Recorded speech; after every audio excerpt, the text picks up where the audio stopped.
Hi, Edward Reformina here, author of Pinoy MLM Expose and the creator of Sponsor More Downlines. In this 3-part video training, ituturo ko sa iyo yung mga secret sponsoring strategies na nadiskubre at natutunan ko na tumutulong sa akin para makapag-sponsor ng 10 up to 23 direct downlines every single month. Ang goal ko sa video na to ay ma-share sa iyo yung mga strategies na natutunan ko and hopefully ma-apply mo din tong mga strategies na to sa business na ginagawa mo ngayon para makuha mo yung resulta na gusto mo. Ginagawa ko to dahil alam ko na madaming Pinoy networkers ang nagsistruggle o nahihirapan sa kanilang network marketing business. So sa ganitong paraan, I hope makatulong kahit paano. Ang una natin pag-usapan ay yung mga common problems na na-experience at nararanasan ng mga Pinoy networkers sa kanilang network marketing business. Una sa mga problem na yon ay yung puros hindi qualified ang mga na-invite na prospect, kaya puros rejections din ang napapala nila. So karamihan ng mga na-invite nila is mga negative, mga skeptical, kung hindi negative at skeptical, mga walang pera. So ito yung ilan sa mga reason kung bakit puros rejections yung napapala nila doon sa mga ini-invite nila. Pangalawang problem is, madami na silang na-invite, pero nahihirapan at wala pa din silang mapajoin. So, na-invite na nila lahat ng mga kakilala, kaibigan at kamag-anak nila, pero nahihirapan silang i-convert yung mga prospects na yun into downlines. Pangatlong problem is, nauubusan sila ng panggalaw. So, yun nga, dahil nga ang dami na nilang na-invite, tapos puros rejection, hirap sila magpasali. Anong nangyayari? Mas malaki pa yung ginagastos nila kaysa dun sa kinikita nila. At kadalasan, nagkakanda utang-utang pa imbis na kumita. So, ito yung mga ilan sa mga common problems na na-experience sa mga network marketers. Actually, ito din yung mga naging problema ko nung nagsisimula pa lang ako sa network marketing business ko. So, halos araw-araw akong pumupunta sa office namin para mag-invite ng mga kakilala at kaibigan ko. And ginawa ko lahat ng mga sinabi at tinuro sa akin ng upline ko. Nag-invite ako ng kung sino-sino, namigay ako ng flyers sa kalsada, sa mga malls, na musakal, nag-house party, nagbahay-bahay, etc. etc. Pero yun nga, puros rejections yung napala ko. At yung puros rejections yung natanggap ko sa mga prospect ko kahit ang dami ko nang in-invite. Karamihan doon sa mga na-invite ko, puros negative, mga skeptical. Yung iba sinabihan ako na scam daw yung ginagawa ko. Yung iba sinabi, balikan ko na lang daw sila kapag may resulta na ako. Yung iba naman, sinabi na yung mga nauna lang kumikita dyan, kung ano-ano pa. Sa madaling salita, puros mga hindi qualified na prospects yung mga na-invite ko. So, yun nangyari sa akin. After 4 months, isa lang yung napasali ko. Actually, itong isang napasali ko na to parang naawa lang siya sa akin kasi nga wala akong mapajoin. Parang napilitan lang siya na mag-join sa akin. And dahil nga ganun, hindi ako kumikita sa business ko, puros failures and rejection, nagkanda utang-utang ako kasi dahil syempre kailangan ng panggalaw. Okay? So, nagkanda utang-utang. And then, ang laki ng pera din na nalugi sa akin. So, umabot ng mga nasa 80,000 mahigit or more. Hindi ko na alam. Pero syempre, hindi ako basta-basta sumuko. Ang ginawa ko, naghanap ng mga solusyon doon sa mga problema ko na yon. Okay?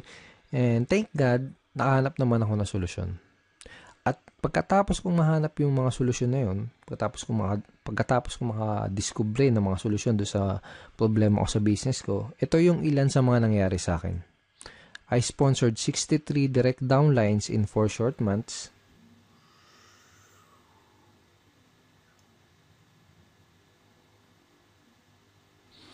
And consistently na din ako nakakapag-sponsor ng 10 up to 23 direct downlines every single month.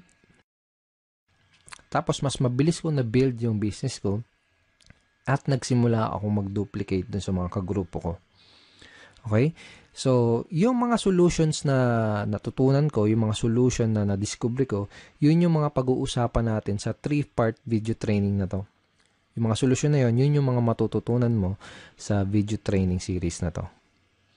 Okay, so pag-usapan ulit natin yung typical scenario na nangyari sa mga network marketers. So, pumasok sila sa network marketing business nila, first time man or kung may past experience. Pero nangyari ganito, excited sila sa una, pump up sila. So, shinare kagad nila yung business nila sa mga kaibigan, sa mga kakilala, kamag-anak nila. Nag-prospecting agad sila, nag-share sa Facebook, invite dito, invite doon, invite sa kaliwat kanan yung pag-i-invite. Tapos excited na excited sila and pump up sila dahil ang ine-expect nila is makuha na nila yung mga pangarap nila. Ine-expect nila is makuha na nila yung mga goals nila. Okay? Pero ang nangyayari, unfortunately, puros rejections, puros failures, at puros frustrations yung na sumasalubong sa kanila. Tapos nagtataka sila kung bakit ganun yung nangyayari. Hindi nila alam kung bakit ganun yung nagiging resulta kahit binibigay naman nila lahat ng effort nila. Kahit ginagawa na nila lahat ng mga tinuturo sa kanila. Hindi nila alam na ang tunay na problema, kaya sila nahihirapan, ang dahilan kung bakit puros rejections ang napapala nila ay dahil hindi nila alam kung paano mag-pre-qualify o mag-sort out ng mga prospects. Kaya nangyayari, madami silang oras, effort at pera na sinasayang sa pakikipag-usap sa mga unqualified na prospects. Hindi din nila alam kung paano sagutin ng tama yung mga common MLM objections. Kaya kahit qualified na yung mga prospect na kausap nila, hindi pa din nila mapajoin dahil sa mga objections na hindi nila nasasagot ng tama. Okay? At hindi nila alam, karamihan, hindi nila alam kung paano mag-close effectively. Kaya kahit madami silang mga prospects na kinakausap, hirap pa din silang makapag-recruit. Bago ko i-share sa iyo yung mga solusyon sa mga problema na to, first, I would like you to imagine na nag-apply ka sa McDonald's. Sabihin natin nag-apply ka sa McDonald's tapos natanggap ka sa trabaho. Pero ito yung scenario. Wala kang kahit anong alam sa pagluluto, hindi ka pa nakapagprito kahit isang beses, hindi mo pa nagagawang magluto sa tanan ng buhay mo. Okay? Ngayon, ito yung tanong. Kapag inutusan ka ba ng manager para pumunta doon sa kitchen para magprito ng burger patty, ang tanong is, magagawa mo ba ng tama yung trabaho mo? Yung inutos sa'yo? Malamang hindi kasi nga wala ka pang background, wala ka pang knowledge para gawin yung task na yan. Okay. Tingin mo alam mo kung kailan mo babaliktarin yung burger patty. Tingin mo alam mo kung luto na o kung hilaw pa yung burger patty na niluluto mo. Malamang hindi kasi nga wala ka pa nung idea, wala ka pa nung tamang knowledge para gawin yung trabaho na yun. So, para magawa mo yung trabaho, ang gagawin nila sa totoong buhay, ang gagawin nila sa'yo dito kapag nag-apply ka pag pumasok ka sa McDo, ang gagawin nila sa'yo, bibigyan ka nila ng tamang training. Okay? Bigyan ka nila ng tamang training para magkaroon ka ng tamang knowledge. Pag meron ka na ng tamang knowledge, magkakaroon ka ng tamang skills para magawa mo ng tama yung trabaho mo. So, ganun din dito sa network marketing. Kung gusto mong magawa ng tama ang negosyo mo, kailangan mo ng tamang training at kailangan mong matutunan yung mga tamang skills. Lalo na kung first time mo pa lang sa network marketing or kung bago ka pa lang sa business mo. Ang solution dun sa mga pinag-usapan natin kaninang common network marketing problems is to acquire skills. Okay? Kasi kapag meron ka na ng mga tamang skills, tamang network marketing skills, yun yung magiging susi mo para maging successful ka sa network marketing business mo. Okay? Let's face it, kahit ano pang career at kahit ano pang business ang pasukin mo, you need to acquire skills. Kahit yung simpleng pagbabaligtad lang ng burger patty sa McDonald's, kahit yung simpleng ganung trabaho is kailangan ng tamang skills, kailangan ng tamang training. What more pa kaya yung network marketing business mo, di ba? So, karamihan ng mga networkers parang ganito kasi nangyayari. Para silang sumusugod sa gera na wala silang dalang bala. Kumbaga, hataw sila ng hataw, araw-araw silang humahataw, kahit wala pa sila ng mga necessary skills na kailangan para magkaroon ng resulta at para magawa ng tama yung business nila. Kaya madalas na nangyayari, mas nauuna pa silang mag-quit bago pa nila matutunan yung mga tamang skills. So, kung nahihirapan ka ngayon, kung nahihirapan ka makapag-sponsor, kung nahihirapan ka makapag-recruit, kung nahihirapan ka sa network marketing business mo, yun ay dahil wala ka pa nung mga kinakailangan na skills para maging effective na networker. Kung gusto mo ng resulta sa business mo, aralin mo lang ng mabuti yung mga skills na yun. Ngayon, pag-usapan natin na yung 3 solution skills to success that you need to learn. Ito na yung mga skills na kailangan mong matutunan. Ito na yung mga skills na kailangan mong ma-master kung gusto mong magkaroon ng resulta sa business mo. Okay, first skill is sorting skill. Second is objection handling. Third is closing skill.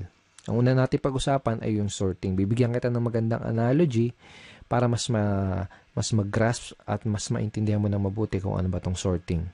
So sabihin natin may nakita kang 3 mansanas dun sa lamesa. Okay? So gusto mo kumain ng mansanas, kaya ang ginawa mo, kumuha ka ng kutsilyo, hiniwa mo sa gitna yung mansanas. Yung unang mansanas nakita mo, bulok na yung loob niya. So ang ginawa mo, hindi mo kinain. Okay? Pangalawang mansanas na hiniwa mo, nakita mo may uod yung loob. So ang ginawa mo, hindi mo din kinain. Okay? Yung pangatlong mansanas na hiniwa mo, nakita mo okay na siya. Hinug na at pwedeng-pwede nang kainin. So, yun ang kinain mo. Yun lang yung kinain mo. So, ang ginawa mo, hindi mo kinain yung naunang 2 mansanas kasi nalaman mo kaagad na hindi sila maganda kainin tsaka baka magkasakit ka pa. Okay? Ganun yung sorting. Pwede mong i-apply to sa network marketing business mo. Pwedeng sa simula pa lang, pwedeng sa una pa lang ay malaman mo na kaagad kung sino lang ba yung mga qualified dun sa lahat ng mga prospect na kinakausap mo. Para mag-i-invest ka lang ng oras, ng effort, tsaka ng pera mo doon sa mga qualified na prospect. Napaka-importante na matutunan mo ang skill na to kasi kapag marunong ka mag-sorting, hindi ka na mag-aaksaya ng oras, effort at pera para lang kausapin yung mga hindi qualified na prospects. Okay? Pag marunong ka mag-sorting, mas makakapag-save ka ng valuable time mo dahil ang mga kakausapin mo lang ay yung mga taong gustong makinig ng business presentation mo at ng mga sasabihin mo. Mas less din yung magiging rejection mo dahil masasala mo ng maigi yung mga makakausap mo at madadala mo sa opisina nyo. Ngayon, tatanungin kita, sinong mas gusto mong kausapin? Sinong mas gusto mong entertainin? Sino yung mas gusto mong dalhin sa opisina nyo? Yung mga taong walang idea sa pupuntahan nyo, yung mga negative, mga skeptical, yung mga walang pang-invest, o yung mga qualified, open-minded, at may mga desire maging successful na prospect na interesadong malaman ang opportunity mo. Okay? So, di na kailangan tanungin, di ba? You can easily sort your prospects by identifying the reason why. Madali mong masusort out yung mga prospects na kinakausap mo. Ang kailangan mo lang gawin is alamin mo kung mayroon ba silang sapat na reason why, kung ano ba yung reason why nila, kung may maganda ba silang reason why para maging part ng business mo. Okay? So, sabihin natin may kinakausap kang prospect, may pinoprospect ka, o kaya sabihin natin may nag-inquire sa'yo sa mga advertisement mo, sa mga online post mo, sa mga post mo sa mga dyaryo, etc., kung ano man yung ginagawa mong promotion. Ito yung mga ilan sa mga kailangan mong malaman para malaman mo kung qualified ba yung prospect na kinakausap mo. Okay? Bakit nila kailangan ng additional income? Bakit nila gustong maging successful?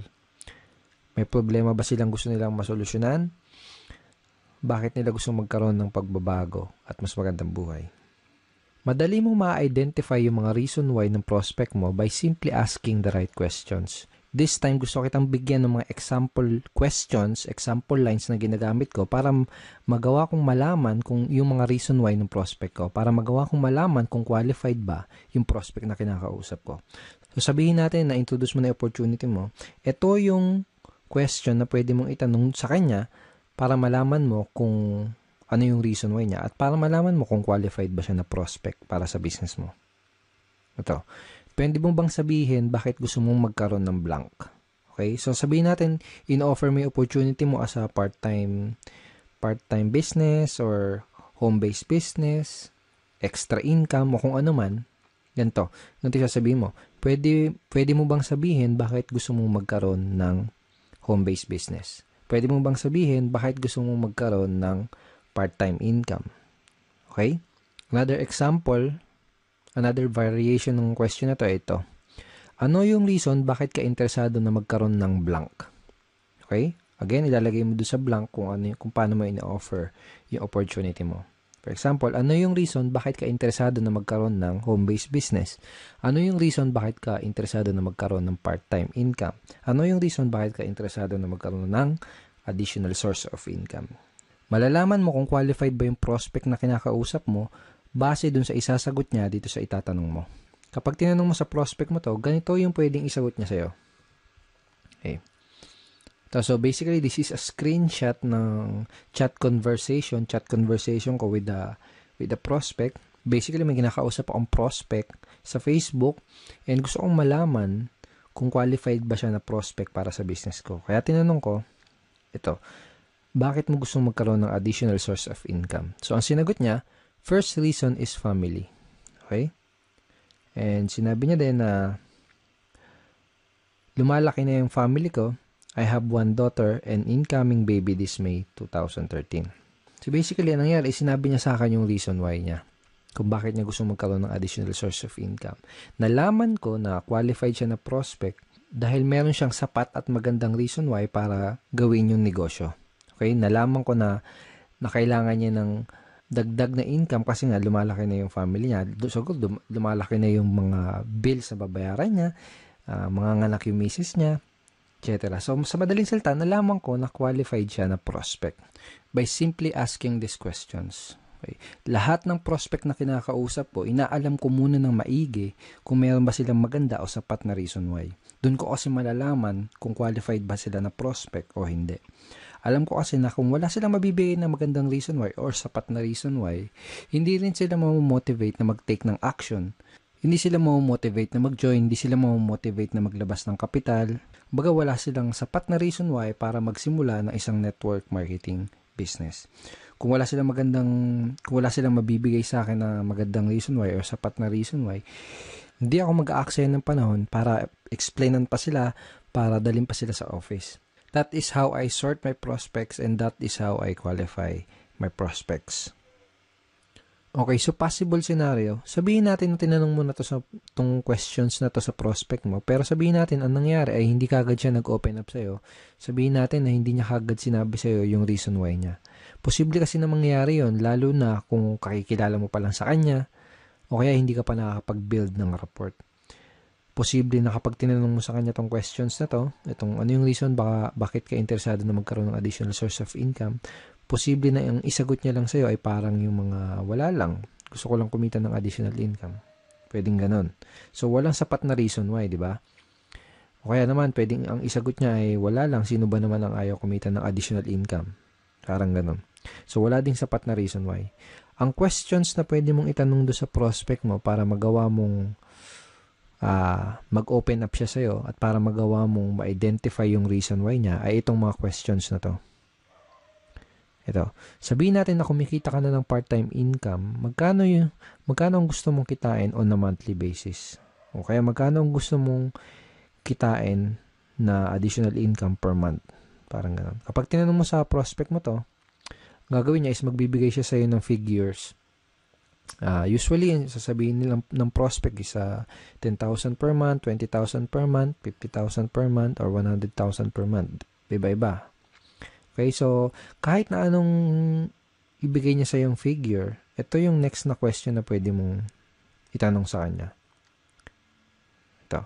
Kapag kumikita ka na ng blank, kung magkano yung binigay niya sa yung income na gusto nilang kitain, kapag kumikita ka na ng 20,000 na monthly income, ano yung pinakamalaking maitutulong nun para sa'yo?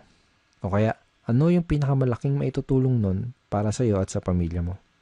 By this time, kailangan may maibigay na sa yung magandang reason why yung prospect mo para malaman mo at matansya mo kung qualified ba siya na prospect o hindi para sa business mo.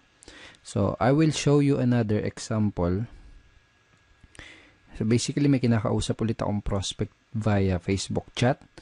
And by the way, napakita ko sa yung mga example is Facebook chat, pero obviously, dapat gamitin mo din to sa face-to-face or one-on-one or table talk conversation. Okay?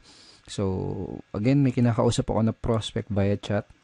Tinanong ko siya kung ano yung reason bakit niya gusto magkaroon ng additional income pero wala siya nabigay sa akin na magandang reason why. Hindi kagad siya nag-open up sa akin. So, ang ginawa ko, tinanong ko kung magkano ba yung additional income na gusto niyang kitain on a monthly basis. Ang sinagot niya sa akin, 10,000 per month. Kaya tinanong ko sa kanya itong question na to. Okay, sabihin natin na kumikita ka na ng 10,000 na monthly income. Ano yung pinakamalaking maitutulong nun para sa'yo?